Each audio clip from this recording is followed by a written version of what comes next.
This is Talking My Walking.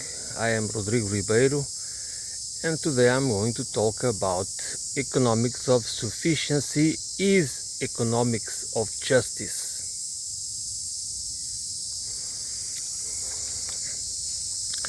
The economics of sufficiency, as part of the ecological holistic civilization,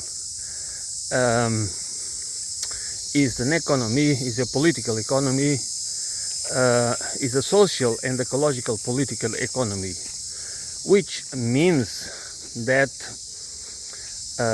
the economy is organized in a way that satisfies society needs, which means by society I mean the all people. There's no people left behind, you know. I mean, it doesn't mean that an economy is supposed to support people that want to be parasites, okay?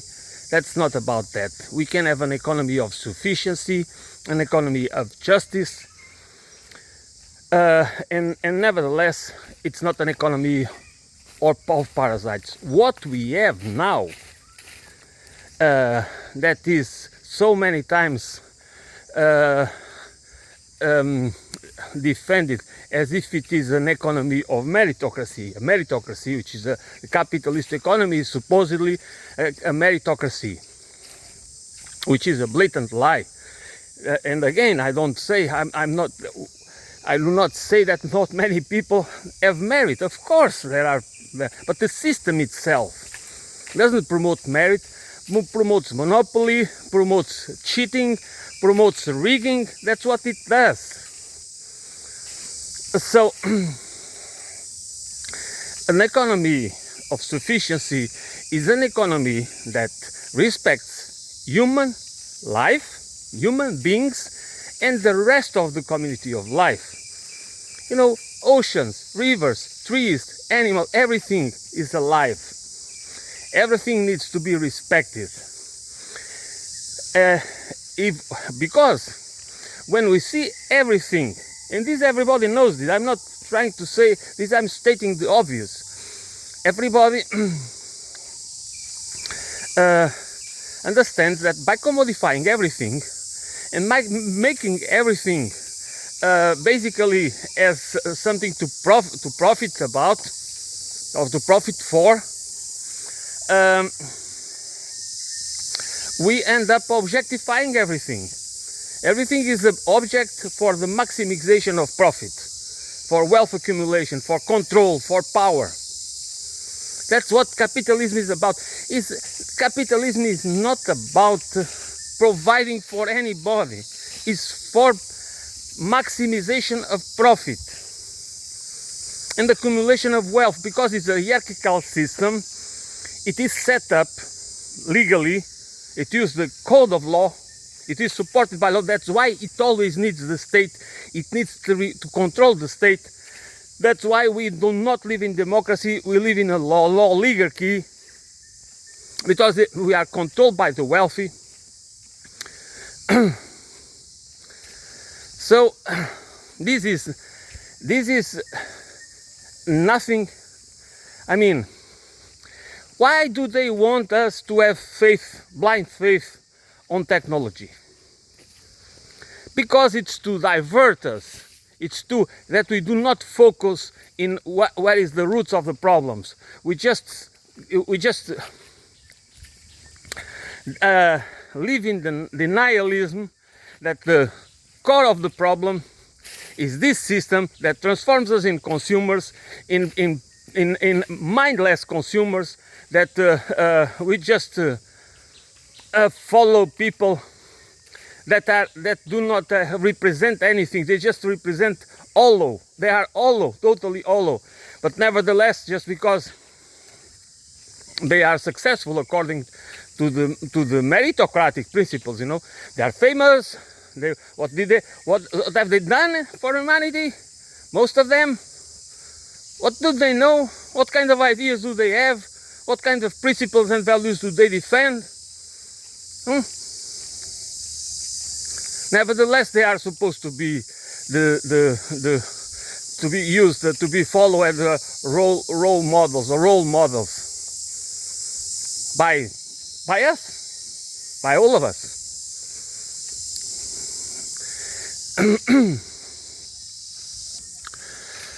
The middle class has nothing to gain by licking the boots that kick their faces, that step on, because one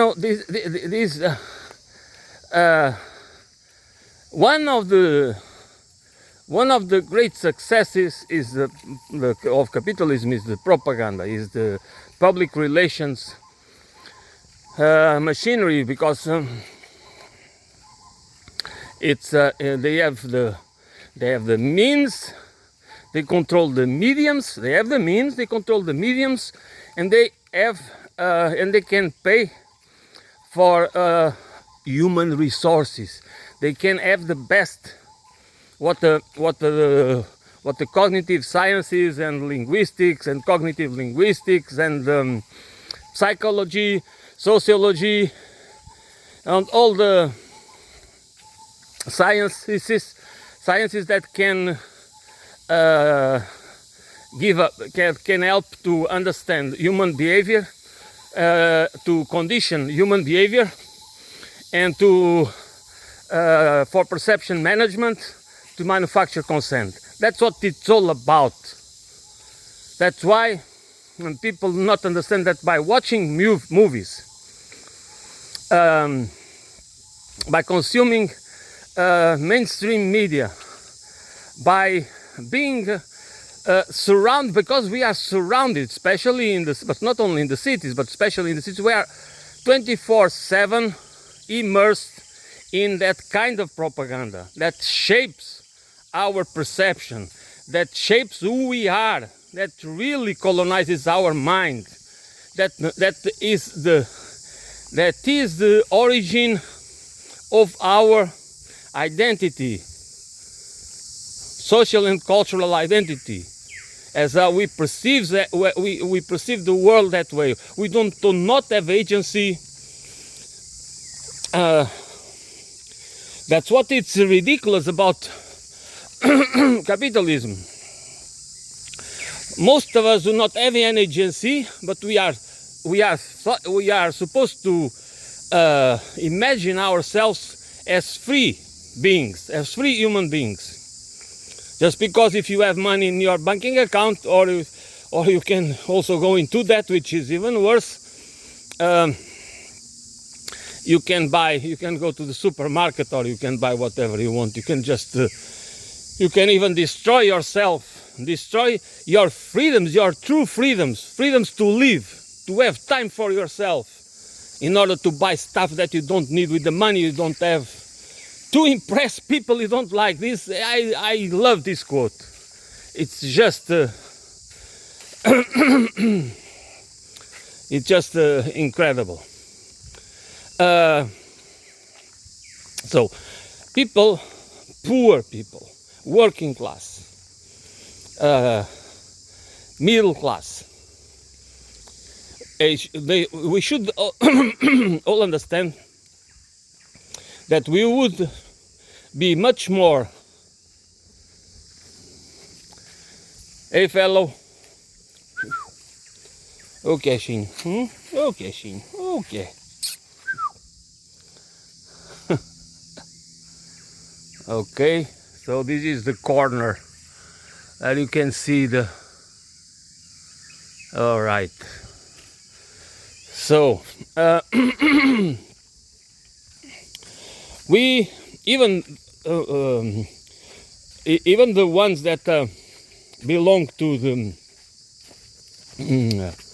professional managerial class, they would have much more to gain. Okay. So as I was saying, even the professional managerial class, people of that class, might benefit, because they of course they have privileges that the rest of us do not have,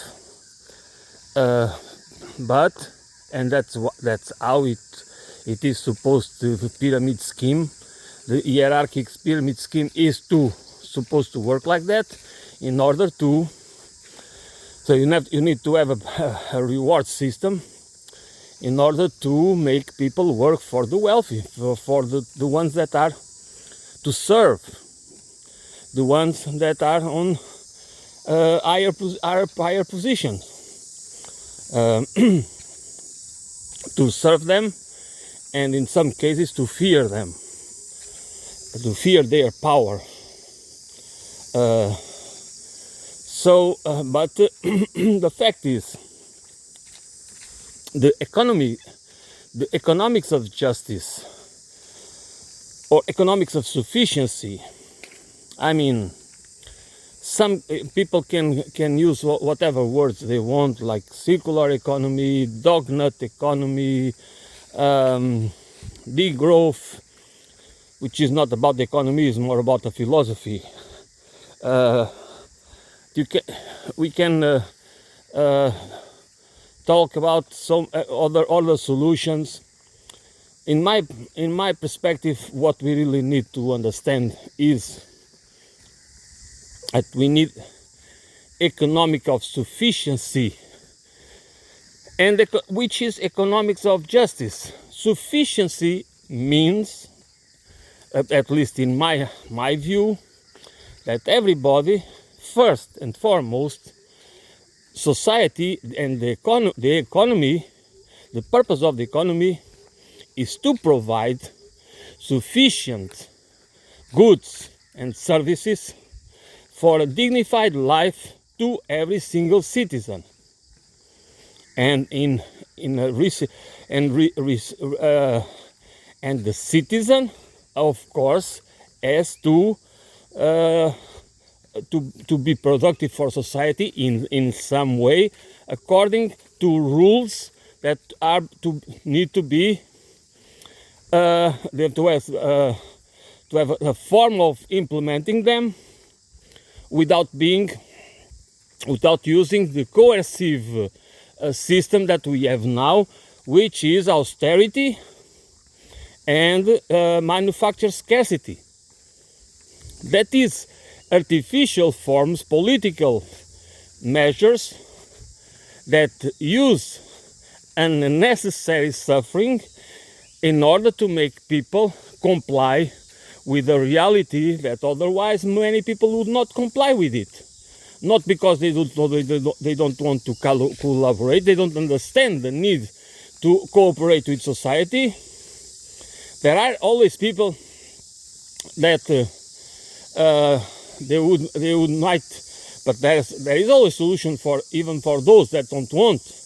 Okay, we don't need to. We just need to make them feel that they need to collaborate.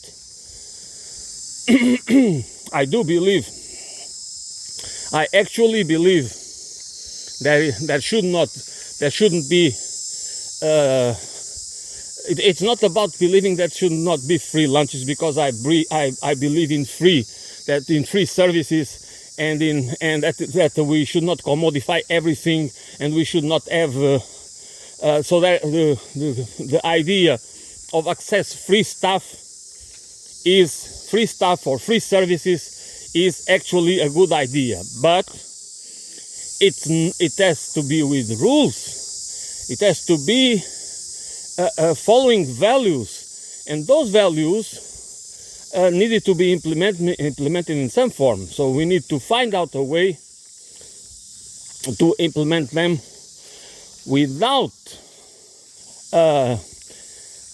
creating this artificial division, this artificial class division, class and professional division, that creates a system of rewards that is absolutely unjust, is unfair, and it doesn't dignify us as citizens, because it is not based in what is needed for society.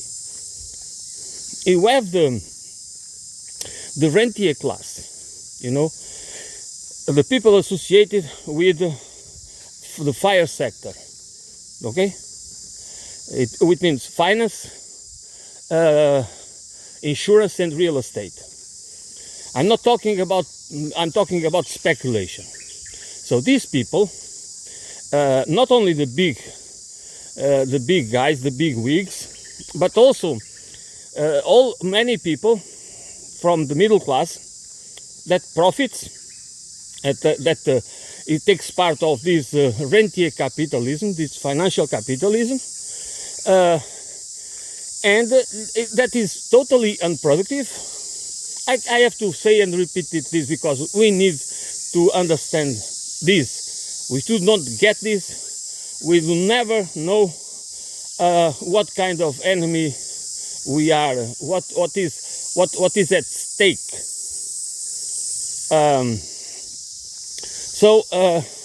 And these people, without producing anything, without being productive to society, because that's totally the opposite, because they are the ones that create inflation.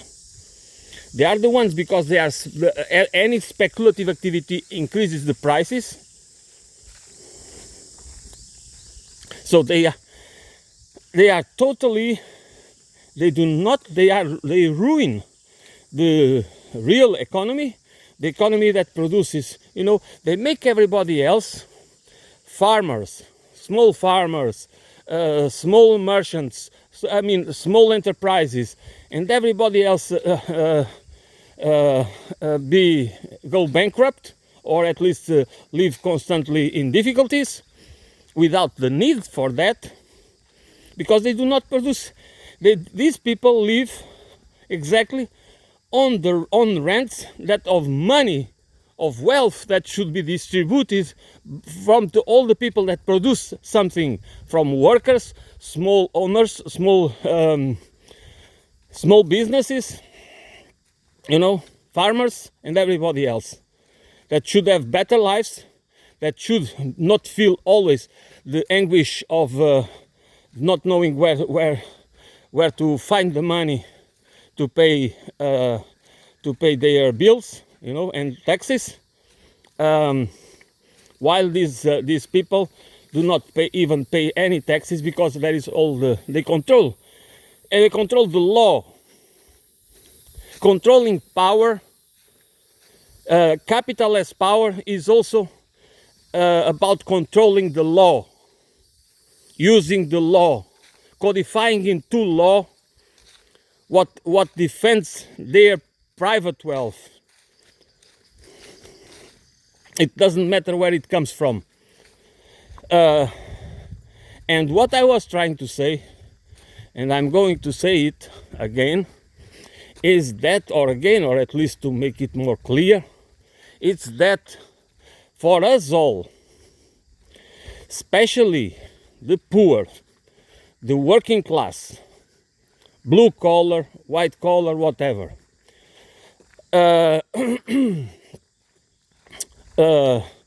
we would all, middle class, we would all benefit. Instead of competing, some of us just are competing for crumbs, okay? We just compete with each other. We are divided and everything else, just in order to survive. Sometimes not even being able to make ends meet. But even for the middle class, as I was also saying, that lives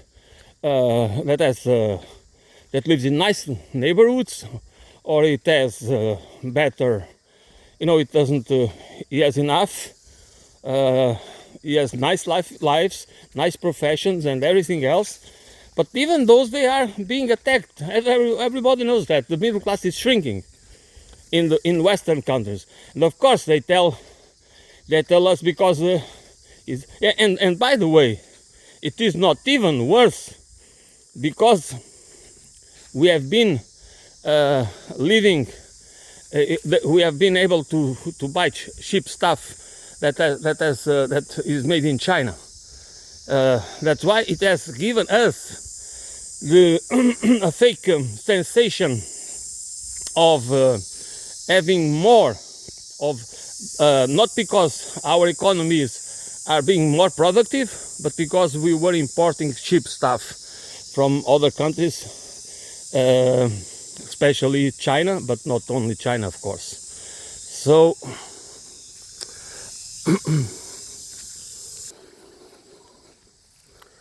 apart the 1% and especially the 0.1% of the population, like in countries like the United States or UK or some other countries, like some the wealthy countries in the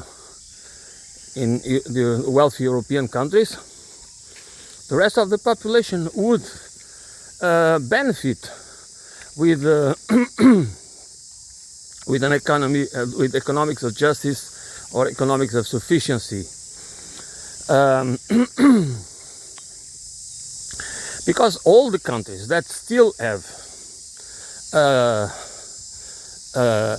social services, universal services, like public schools, public healthcare system, and other services, and public transport, affordable public transportation, that in some cases should be free, to incentivize its use.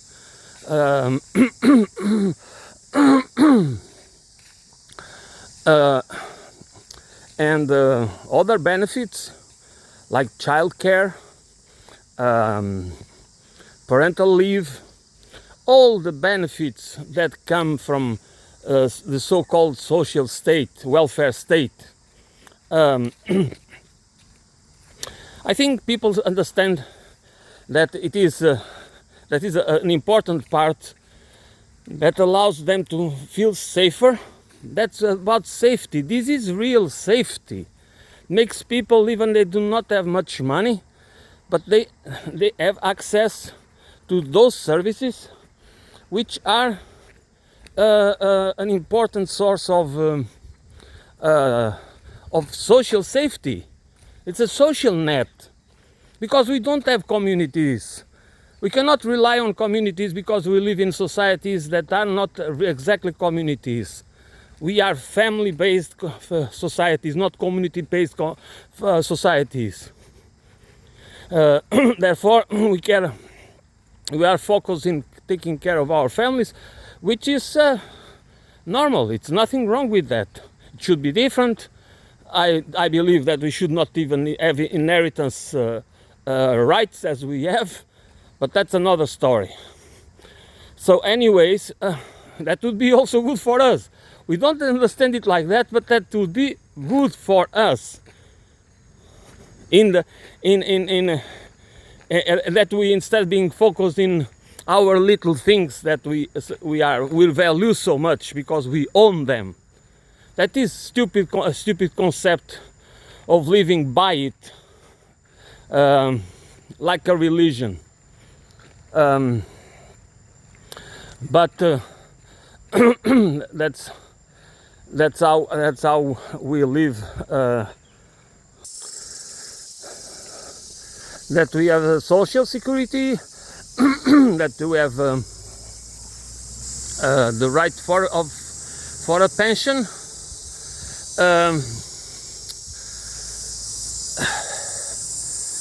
Those are the functions of the state. I mean, if you believe that, like they say, that there are no financial resources for that, because there is too little people the societies are aging, and there is too little people working for too many people living on pensions, and no, money is not the problem. Real resources are the problem, real goods and services. It doesn't matter how much money you have. The money there is money enough for everything. And actually there is food enough for everybody. There is food produced to feed everybody. If people go hungry, it's not because there is no food. And they tell us they have to grow the economy in order to solve the problems. That's a lie. That is a lie. We have to grow the economy because you have to pay that's because the capitalist economy is a debt-based economy. Needs new debt to expand. That's why it needs to grow. Because it's a debt-based economy. I mean, don't take my words. Just do your round research. Because we have such a misunderstanding of how our economy, not ours, how the capitalist economy really works, and how these people mislead us, manipulate us, enslave us, rob us of any kind of agency, political agency, special and economic agency as well.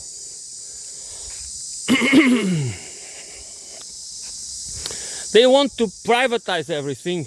That's why they need to come up with narratives to convince us that's for our good, because it's unsustainable, because we have to have insurances, private insurances. This is manipulative narratives. This is not the truth. This has nothing to do with the truth. It is about commodifying everything, and for those who don't have the means to pay the insurances, so they will be left behind. And then we will blame them for being losers.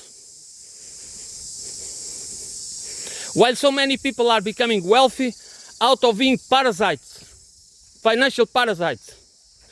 And that's in the kind of society we live. And so many of us, workers, poor people, and middle class, do not understand that this is not for, in the long run, we all, most of us, will lose. And we are preparing, or we're paving the way to a techno-fascist society. Okay, many of us, well, that's not a problem because I just blah, blah, blah. Okay. Okay, what can I say? If people do not see that there is a problem with that, it's very difficult. People need to wake up by themselves. That's why we go mad in crowds and we just recover our senses one by one. So it would be, that is a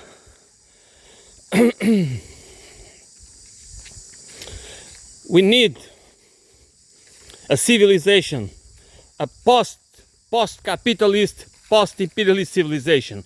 These two go together. We can try to have a post-capitalist, post-imperialist era, but we cannot have a post-imperialist era, if we still live in a capitalist era. Because that's the nature of capitalism, to be imperialist. The need to grow, the need to expand, to look for new markets, to look for more resources, to control resources. And also, we need to understand capital as power. That's why that is a perpetual machine for concentration of power. That's why they need narratives to support that make us be entertained with a lot of bullshit, you know, to distract ourselves, in order that we do not focus on what is essential and do not go to the core of the problem.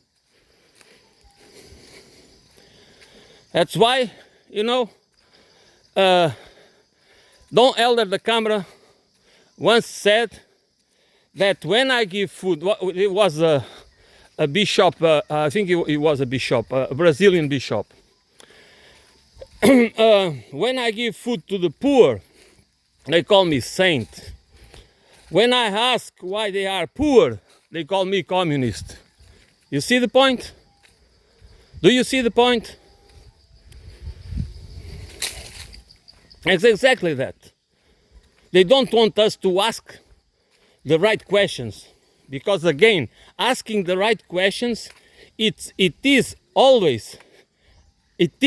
imperative, because that's how we discover the right answers, is by asking the right questions. And the people, they spend billions in public relations to distract us, to manipulate us, to distort our visions, to do whatever they can in order to make us deny reality. That's the point. The real point is that what they really do is to instrumentalize us, to indoctrinate us into deniers. We see the truth in front of us, but we deny it. And then we live in a cognitive dissonance. We just become cognitive dissonant people, just in order to cope with reality. You know, that's exactly. This is how I see it, and I honestly believe that I don't pretend to be right, but I think I am in the right track. I always say that whatever, we are always incomplete. Our visions, our ideas, our ability to have a comprehensive understanding of the problems is always limited. So we need to do it together. It's again, I have to always repeat it again. It's not about saviors or authorities or heroes. No, it's about a collective understanding. We need to build, that needs to be built as a movement, as a national movement and international, for the understanding where the core of what is the core of our problems, societal and civilizational problems, and how to solve them, how to change. That is why I say it is very important to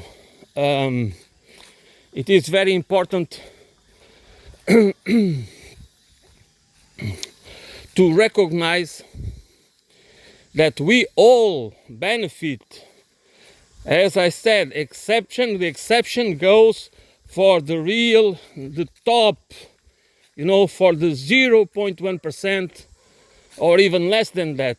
Those they know they will be the losers.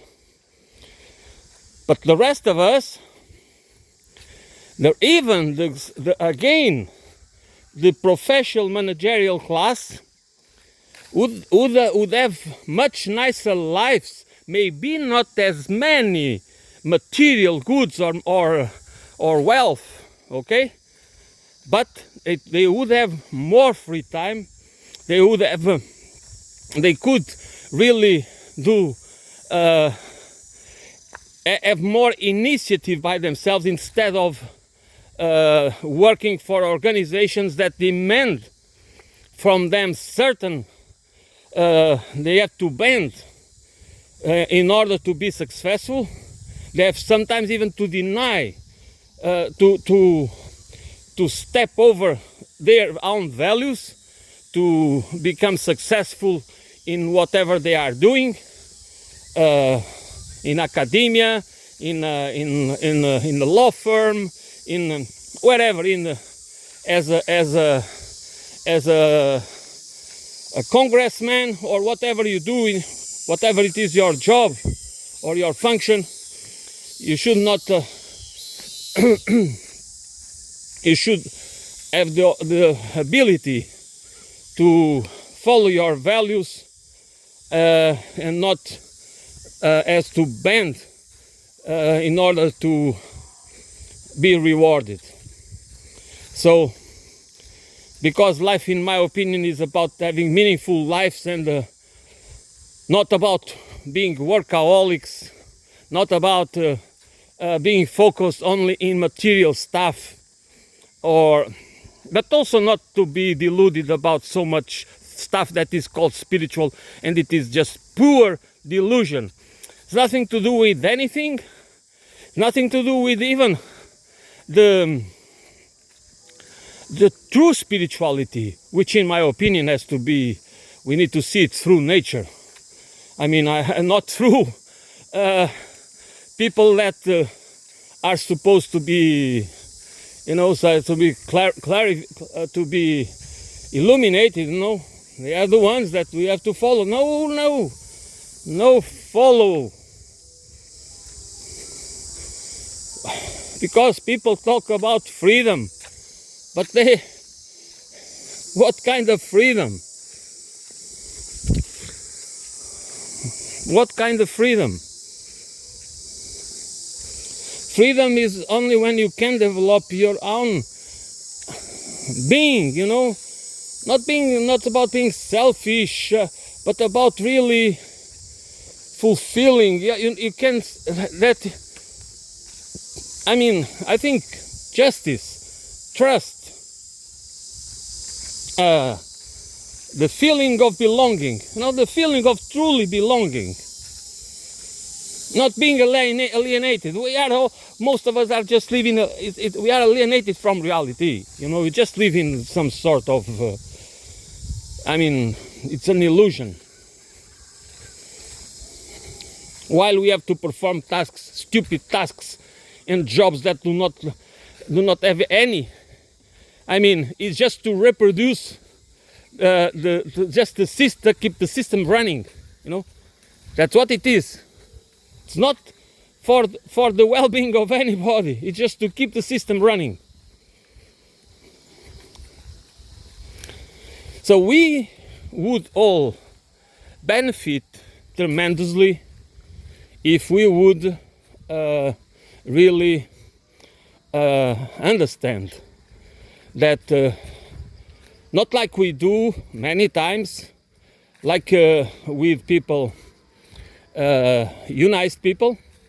That's an interesting point I'm going to make. Unized workers have their fights to be able, for better wages, for better working conditions, for less working out, whatever it is, the fights. And those, they give their bodies to the bullets, okay? They even face repercussions from their bosses, and they can even have other problems in certain societies. And nevertheless, those, do you know what the concept of free lunch? Free lunch is when all workers benefit from the fights that only some do, and many times they do not even recognize it. That is what we need to understand, that we are always expecting others to do the fight, to make change happen. And of course, since we live in times where division and atomization and tribalization and all that weaponization and instrumentalization is so deep in our societies, it makes it much more difficult And that was a triumph of neoliberalism again, about making us believe that we have to pay for what we get, because that is kind of the principle of fairness, you know. That's a principle of fairness. Yeah, I do not mind to pay for what I do not mind to pay for everything I get if I also have a fair share of the wealth is produced. And that's not how the system works, because the system is rigged again. And that's why what we need to understand, that we do not have a fair system. So when we believe that it's fair to pay, we shouldn't also ask why so many people do not have enough to pay. Why so many people are disenfranchised, and so many people, in spite of the productivity and the wealth that is so much more wealth than has ever existed, and nevertheless people are becoming poor. And the division, the gap between the poor and the rich as becoming wider and wider and wider. So why is that? Where is the fairness of that? Do you believe it's only about meritocracy, or do you think the system is rigged? Which do you prefer? Which do you think is more accurate?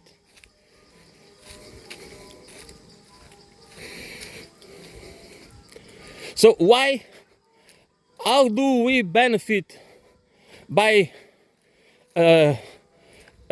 being artificially divided across fractures that do not really exist? Because if we belong to the same class, we have the same problems.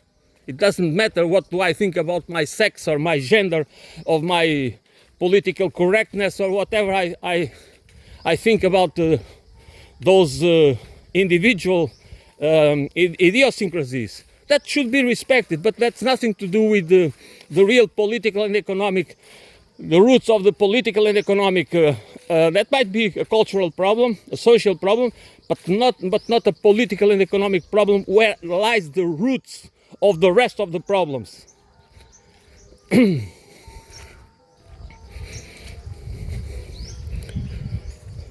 So I think we should truly try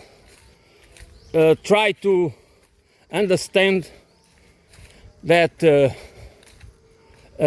we would all benefit from the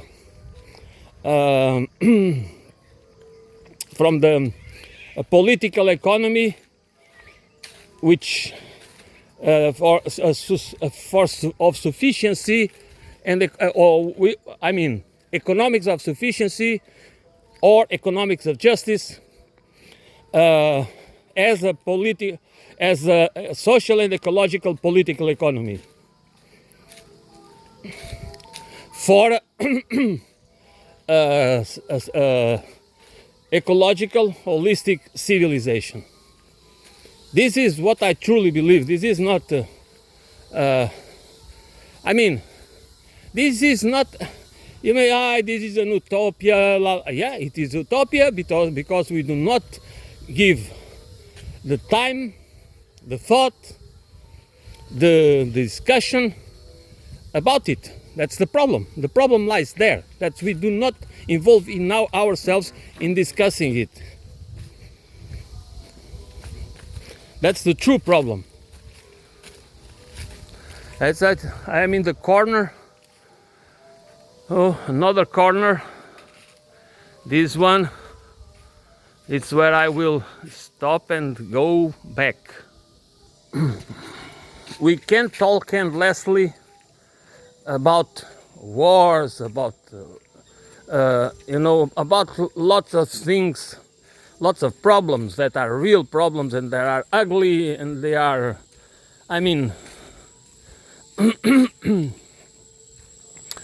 but what we need to go to, why do we have these problems, where do they come from? Where are the roots of them? And we, when I say you, I mean we.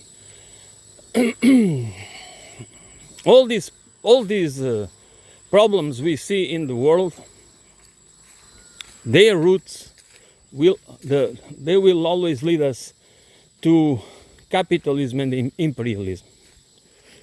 I do not care if you think that this is communist bullshit talk. It doesn't help you or me or anybody to understand the problem. What allows us to understand the problem is to frame it correctly. And if you look and if you go to the historic roots of the problems in Palestine, or the problems of the war in Ukraine, or what has happened in Libya and in Iraq and in Vietnam and in many other places, it has to do with the roughness of the economics of the imperialist economics. It has to do which is capitalism. Capitalism. I'm talking about economics of sufficiency and economics of justice. The opposite of this is imperialist economics, which is capitalist economics,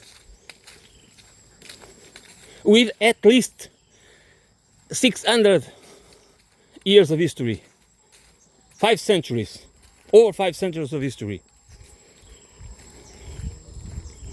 Colonization, and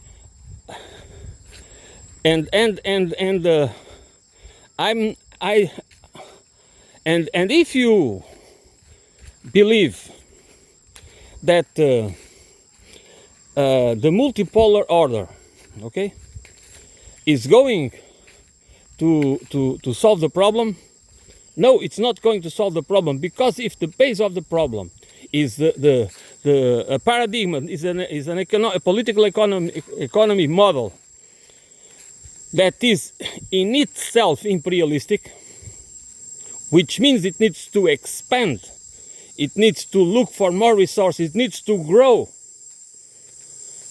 because it's a debt-based system for perpetual accumulation of wealth, and again to use capital as power. So if you need, how can you believe that India, China, Russia, or other powerful emerging economies and countries are going to create an order that will change this reality? If we do not change if we do not think that we, and by we I mean the Russians, the Chinese, the Indians, the Europeans, the Americans, the Australians, wherever you live, whatever country you come from, we all need to understand class politics and power politics and capital as power, and how capital is so pervasive and is so powerful in manipulating everything. And we need to understand the implications of this system.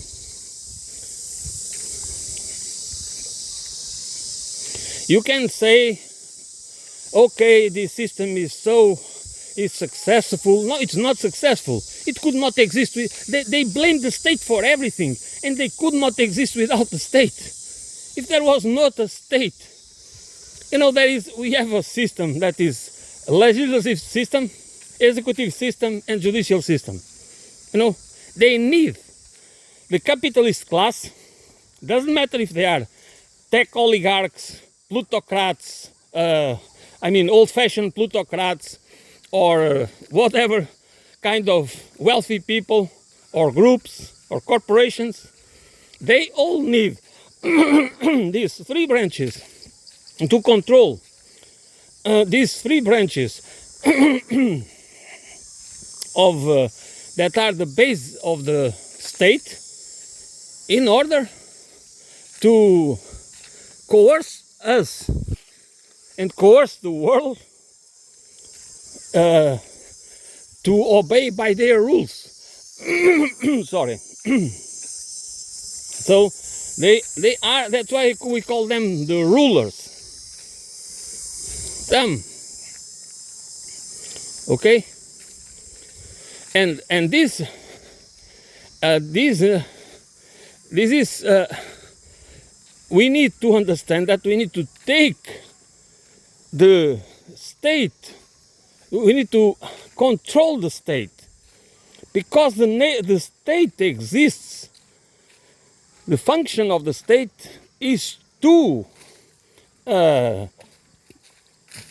provide for the well-being, not to provide in terms of being the direct provider, which can also be in some sense, but to be the one that really, within the borders of a country, has the power to distribute wealth, has the power to make the economics of sufficiency and the economics of justice to work for the well-being of, not only the well-being of people, but the well-being of the territory, of whatever composes each particular country. Everything is interconnected. The economy depends on nature, on the so-called natural resources, and this is an ecosystem. The economy is part of the ecosystem. The economy is not separated from nature. The economy is not separated from society. The economy is not separated from anything. We need to understand the economy as part of nature, as part of society, and it needs to have boundaries and rules. It's not about economic growth, it's about economic development, which is a totally different concept. Economic development for sufficiency and for justice. Not only for the citizenry, but also for nature and for all the community of life that deserves respect.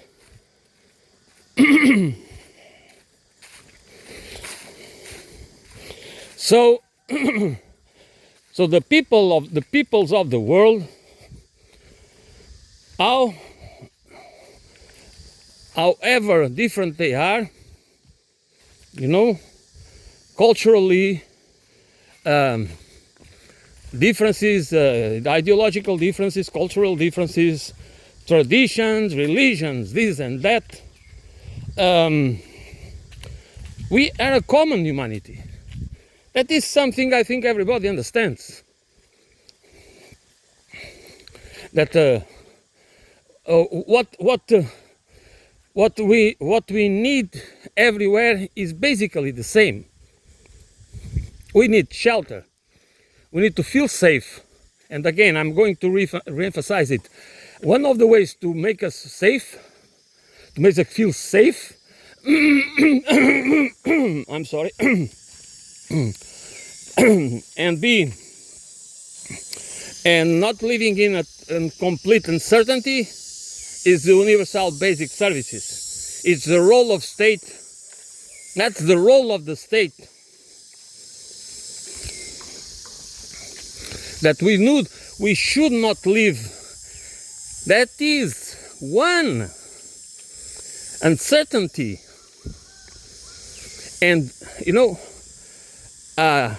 by being atomized, just think about that.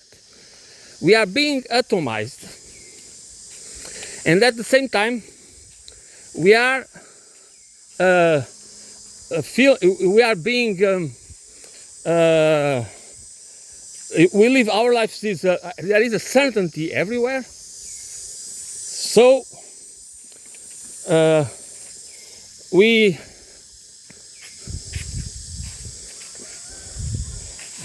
So there is a certainty everywhere. So there is the feeling of helplessness, which is a feeling that it doesn't matter what you do, you will not change anything. So it paralyzes you. We live in a certain state. Many of us live in that state. We are paralyzed. We have apathic lives. We don't know what to do. We don't know. We just are totally lost and alienated. And this reality is done by design. It's intentional. This is not by chance. This is a way to divide us. This is a way to isolate us. This is a way to make us feel important. That helpless.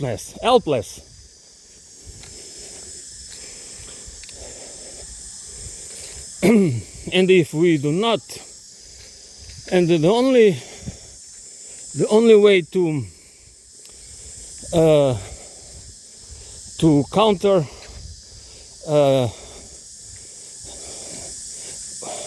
it's a culture of unity. It's a culture of a class consciousness. That's what we miss. We miss a culture of class consciousness. And that's why I was, middle class, lower class, the poor, the working poor, whatever.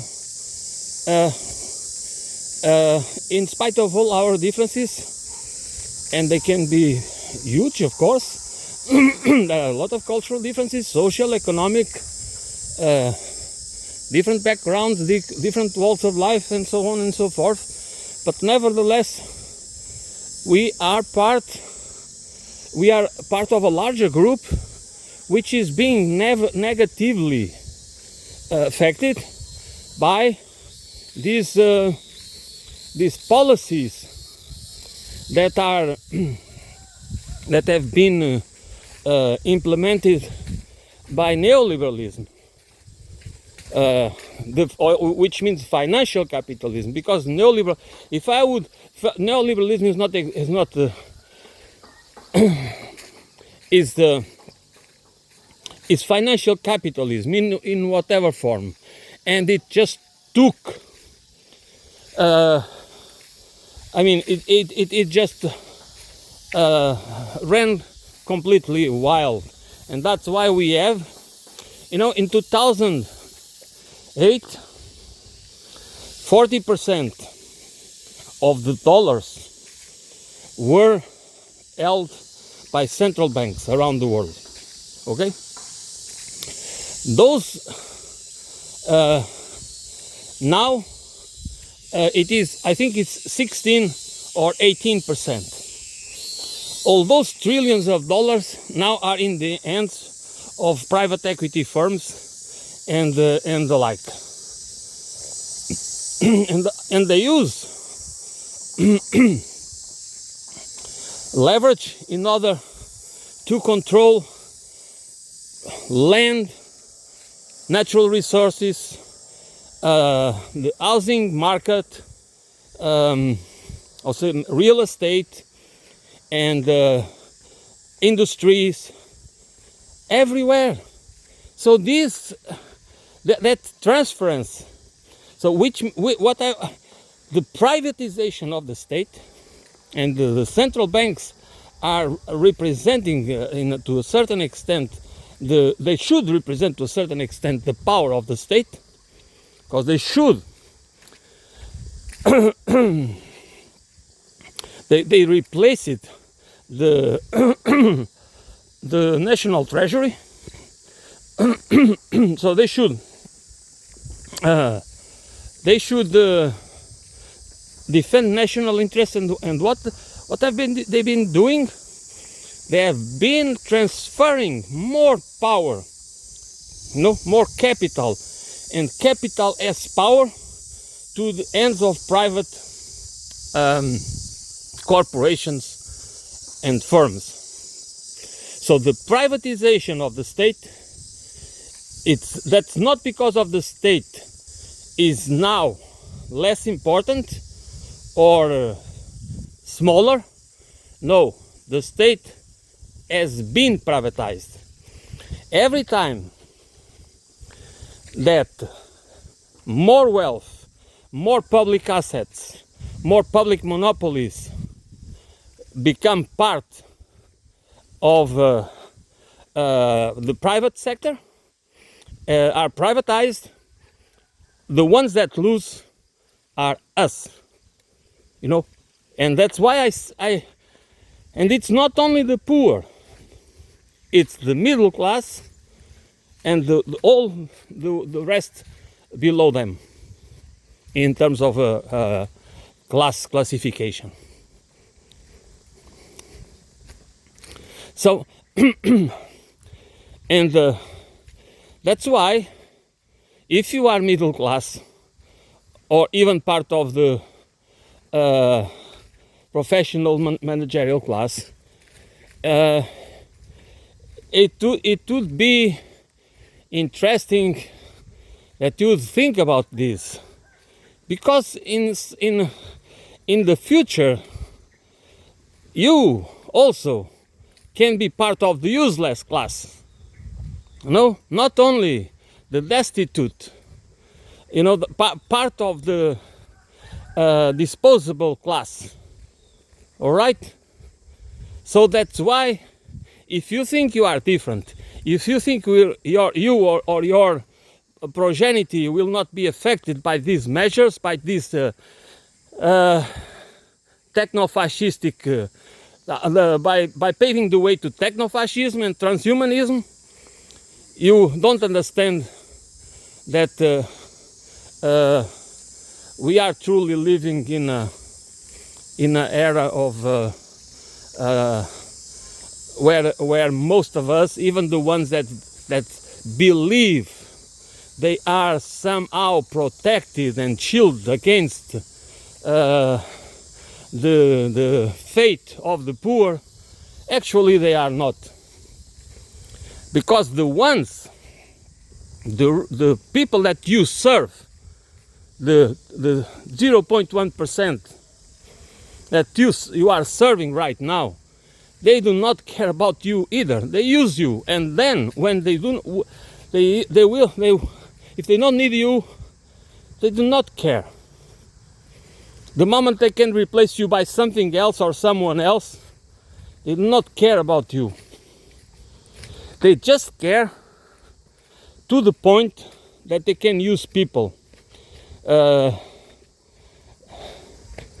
And of course they need to have a network that protects, that projects power.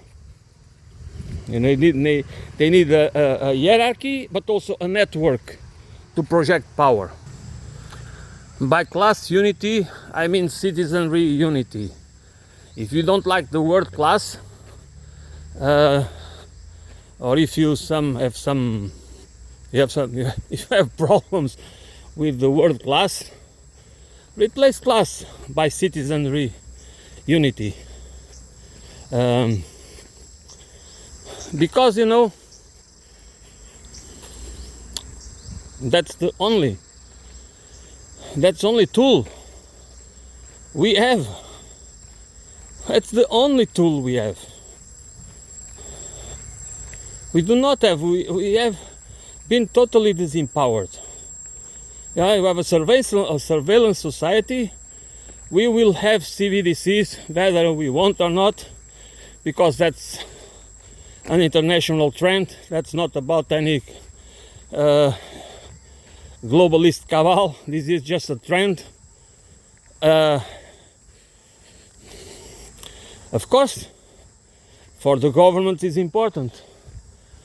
That's if you have a centralized, if you can centralize everything, it's much easier to control. And everything is digitalized, so everything is recorded. So that's much better for control. But this is exactly why technology matters, because technology is not about freedom. Technology is about commodification, and it's about making us to deepen our dependency on convenience. Yeah, it deepens our dependency on convenience, which is another way to weaken us, to make us weaker, not to make us stronger.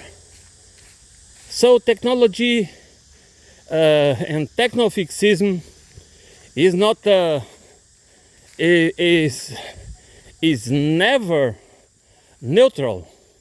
It has always a political value. It is always used as a political tool. And as I frequently state, Mr. Peter Thiel said more than once, and that's what he believes. He wants to replace politics with technology, because with technology they don't need to argue with us. They can impose policies on us just through the use of technology, and that's what they want. They can impose an order, a social order, a civilizational order, an economic order, just using technology, and that's what they are exactly doing. They even use algorithms to train us. You know, the algorithms have the power to change our behavior. Our behavior is being changed. Our minds are being commodified, and we are becoming more and more dependent on convenience.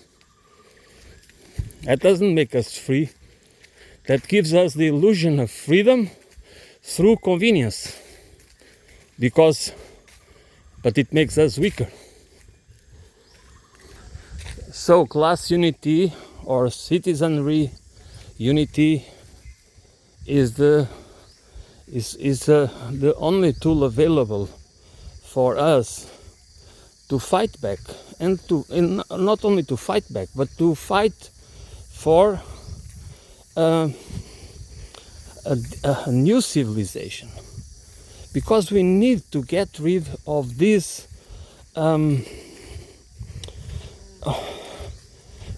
this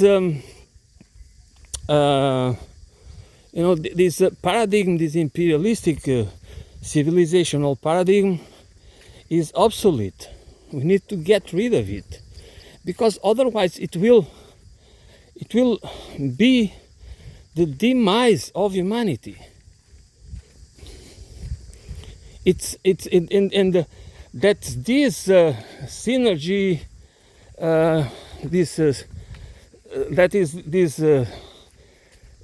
The synergy between, or the symbiotic relation between imperialism and capitalism we need to understand it in a comprehensive way in order to understand the need to change it.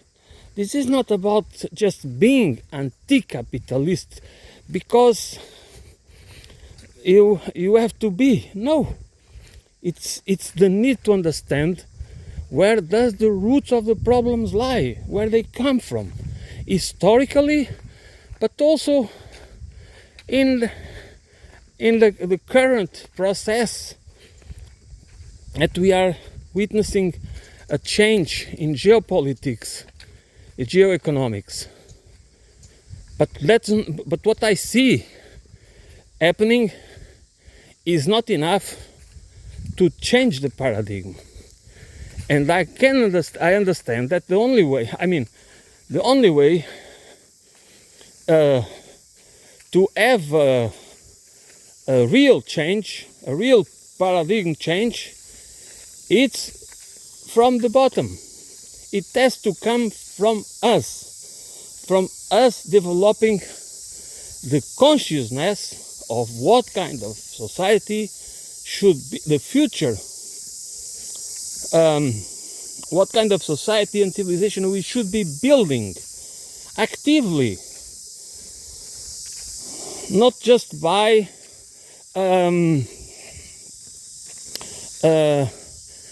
putting our faith in others. We just need it. It is required to do it through class consciousness, but class consciousness through the understanding of the problems, through asking the right questions, going to the roots of the problems, until not only, because if we keep divided, of course we are not going dividing, fractured by class, by this class or caste system that we have everywhere in every country. It only serves the really 0.1%. It doesn't matter if it's in America or in India or even in China. I do not know exactly how the Chinese system works, or if it's really able to, if in the future it would be possible for the Chinese system to hold back the oligarchs, if the wealthy can be really controlled, or it will be the opposite. They will become the power themselves. Because historically that's what always happens. The oligarchs and the plutocrats always take over power. The capital is power. If capital is power, sooner or later, the ones that hold capital, more capital, they will control power. So, in my perspective, the idea, it's participatory democracy and participatory economics. It is a culture of responsibility. The economics of sufficiency, or the economics of justice, is a culture of responsibility, or civic and political responsibility. Agency is not for free. Agency is based on responsibility. And we need that culture, that we understand that we belong to society. Not the opposite, not that we are individuals and society doesn't matter. No. If we want to be respected as individuals, if we want lives that we can have more freedom and more time for ourselves and for our projects or for our families or friends or whatever we want to do with our lives, society matters. How society is organized, how the economy is organized, what kind of political system matters. Otherwise, you are just an homo economicus. You just work for money, and then you use the money to buy stuff. And most of the time you are wasting your money. And so if you waste your money in things you don't need, or you go into that to buy the things you don't really need, you are wasting your life. Because it's the time of your life that you could use to do other things, to have a more meaningful life, that you waste to get that you have to use in order to get the money that you are going to waste. And then there are lots of resources that are being used. There is loss of ecosystem, destruction of the environment, or the forests are going to be replaced by agricultural land or artificial forests, like palm tree. You just destroy the forest of Southeast Asia countries, and then you just plant palm trees to extract oil. That is, or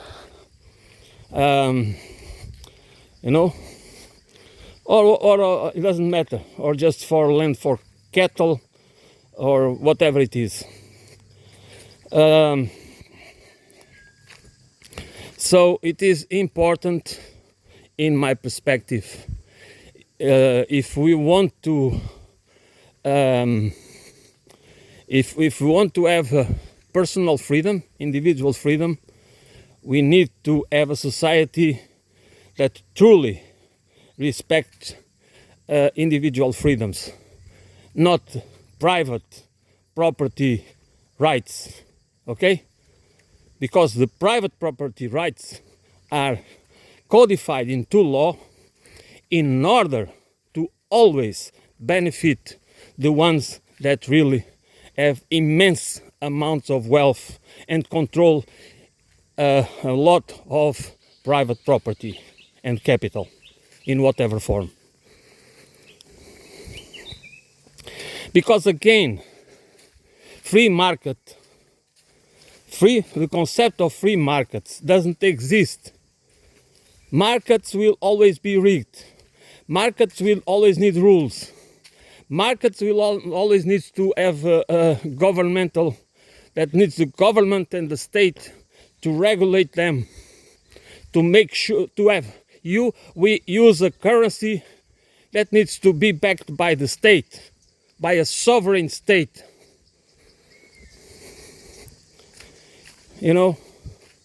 That is always those who demonize the state are not your friends. Those who demonize the state are not our friends. That's not because I do not understand some principles and values of anarchy, but you cannot organize a complex society like the societies we have today, and the kind of global civilization, because we have a global civilization. We have this civilization, imperialistic capitalist civilization, is global. It might be not anymore unipolar. Unipolarism might be dead or defunct or going down. And the rise of multipolarity doesn't mean that we do not have a global civilization. Because one way or the other, the world is interconnected by trade, by information, by technology. So that's above us. So many networks of satellites, so many, how to call it, I don't find the word right now, groups of satellites, constellations of satellites, so many constellations of satellites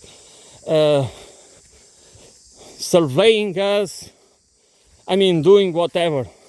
So the world is a global civilization with differences, but it is a global civilization. It's not going, unless there will be a huge catastrophe caused by humans or by natural or by nature,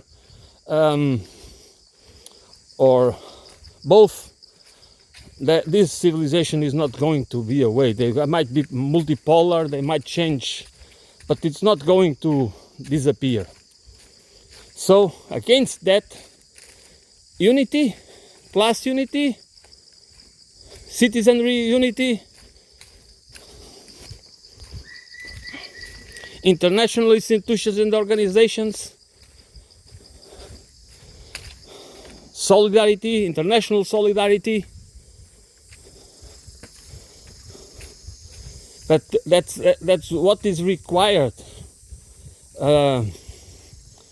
because through division we just are helpless, that we are not able to do anything. I mean, do I believe this is? I mean, it is the most.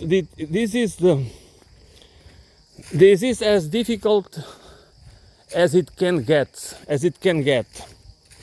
But if we would give time of our lives to think about it, to discuss it, to debate it, and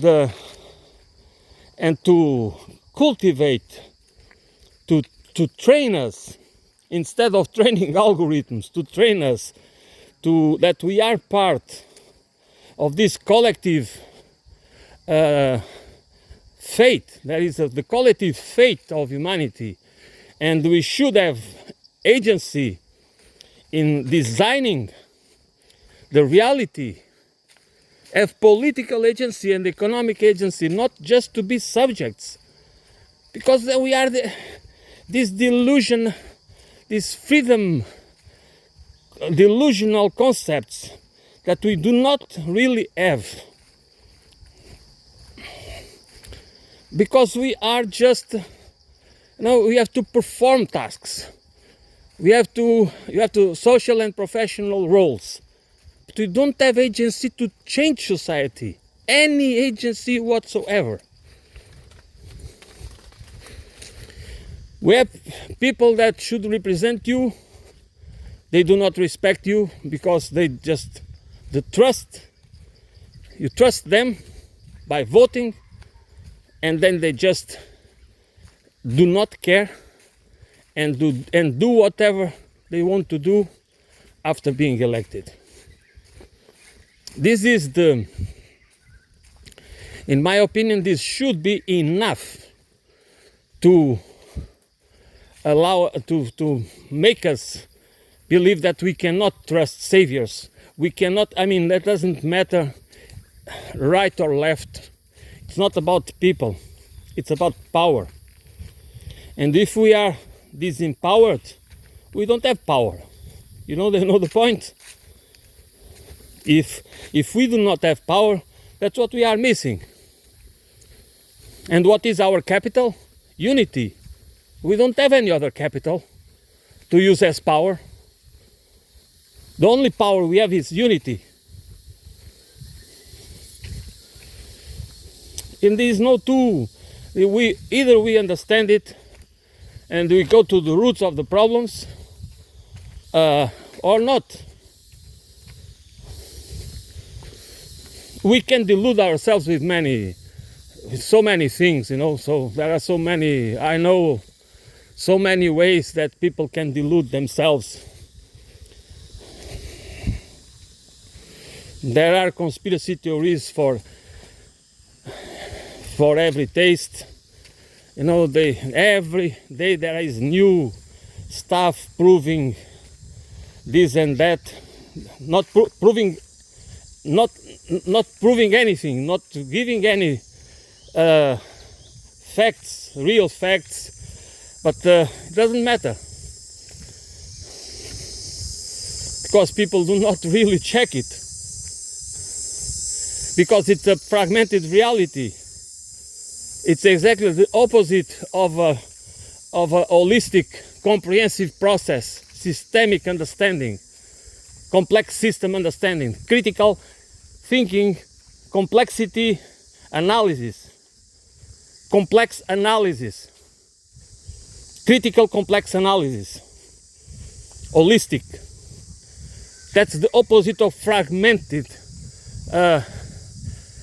just having like pieces of fragmented reality that do not make sense, but some people are able to to frame it in a way, in a narrative, and using certain metaphors and other forms of the symbolic language in order to make it sound logic. And again, I have to tell again and again and again that logic is not the same as rational. You know, rational has to do with reasoning, with discernment, with the judgment, with connection, factual connection. And logic is just logic. That's why I always tell people that we need to understand logical fallacies. How do they work? How they are everywhere. How they are used to manipulate our perception and our will and to colonize us with fake ideas. What are fake ideas? Are ideas that allow us to have misleading interpretations of the reality.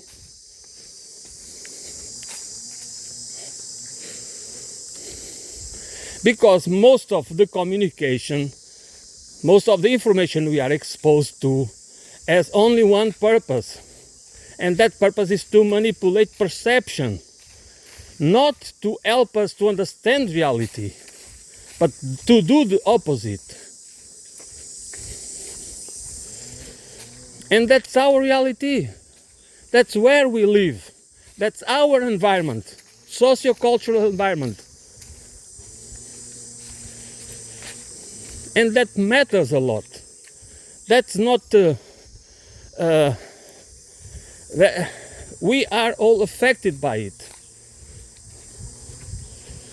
And that would be not important if your economic and political life, or if your economic reality, political and economic reality, would not be also affected by it.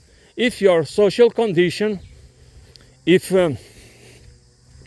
lots of problems that you face were not part of this problem, but actually they are. Because the way you perceive your economic problems and your political establishment is also part of can be that you can see the problem. You can deflect the problems and blame people or organizations or ideologies that has nothing to do with the roots of the problem.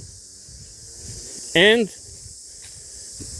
that's how the power elites make us deflect the blame into others by using scapegoats. And the ones that are running for power, for positions of power, for political power, and to become government, they use the same tactics. So we are so easily manipulated by all sides. So that's why I mean, only class unity or citizenry unity is could help us to have leverage to not only have a saying, but participate in the design of society and civilization. We have to participate. That's why I need participatory politics and participatory economics. Not only just by having representation.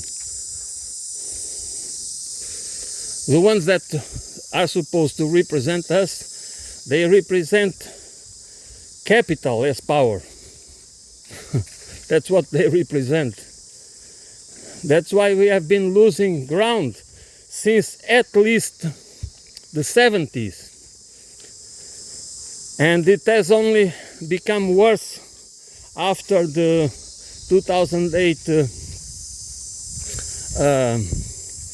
crisis.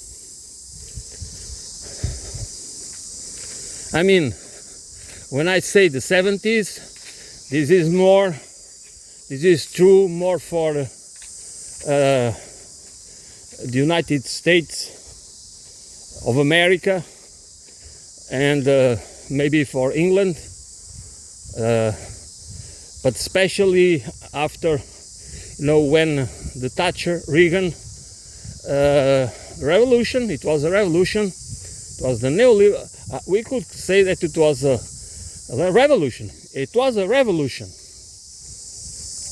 The neoliberal revolution.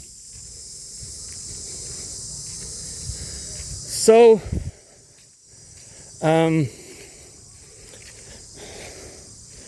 so we need to, I think we should reflect on these subjects. All right, that is all for today. Thank you for listening. I'll be back soon.